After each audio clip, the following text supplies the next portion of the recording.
Finally, I decided to tell my husband everything. I confessed that I had been monitoring Benita through cameras and audio recorders, exposing every one of her wicked plans. I could finally trust him again. He had seen his mistakes and was ready to change.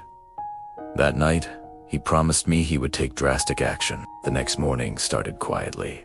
I was in the kitchen preparing breakfast when I heard my husband Jackson's voice booming through the living room. His tone was angry and sharp. Wiping my hands on my apron, I rushed out to see what was happening. What I saw made me freeze in my tracks. Jackson was standing in front of Benita, pointing a finger at her face. "You have overstayed your welcome, Benita." Yelled. "You came to destroy my home, but it will not work." My heart soared. For the first time, my husband was defending me, not making excuses for her. I stood to the side, watching in silence.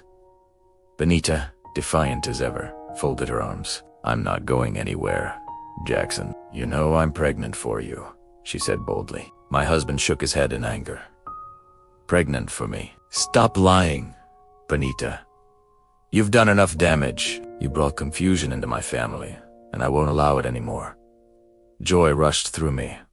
I didn't care if the neighbors heard. The truth was finally standing tall in my own living room, and I wanted her to see her evil plans crumbling around her. Without another word, Jackson stormed into Benita's room, and I followed quietly behind. He started grabbing her clothes, her shoes, everything, and mercilessly packing them into a bag. "Jackson, stop. You can't do this to me," Benita pleaded, but he wouldn't listen. "You will leave this house today, Benita. You brought shame to my family. I can't let you stay here another night," he declared. I stood at the door, a smile blooming inside my heart. Every folded dress, every shoe he threw into the bag felt like freedom being restored to my home. Benita ran back to the living room, crying and shouting. "You're humiliating me, Jackson. I'm pregnant for you." Jackson followed her, holding the last of her bags. "Then let's go and confirm it at the hospital," he said, his voice firm. "If you're truly pregnant, I will take responsibility, but I won't believe another word from your mouth until I see a test result." I couldn't help but smile. This was the man I married. "Fine," Benita shot back. "Take me to any hospital you want. You will see the truth." Jackson nodded. "Good. We're leaving right now." Holding my baby in my arms, I felt a wave of peace and excitement. This was the moment I had been waiting for. I had always suspected her pregnancy was a lie, a trap to hold my husband down. She never had any symptoms, no morning sickness, no weakness, nothing. I just wanted the truth to come out once and for all. "I'll come with you," I said calmly. Jackson looked at me, surprised, then nodded. "Okay, let's all go together." Benita shot me a furious glare before turning away. A few minutes later, we were all in the car.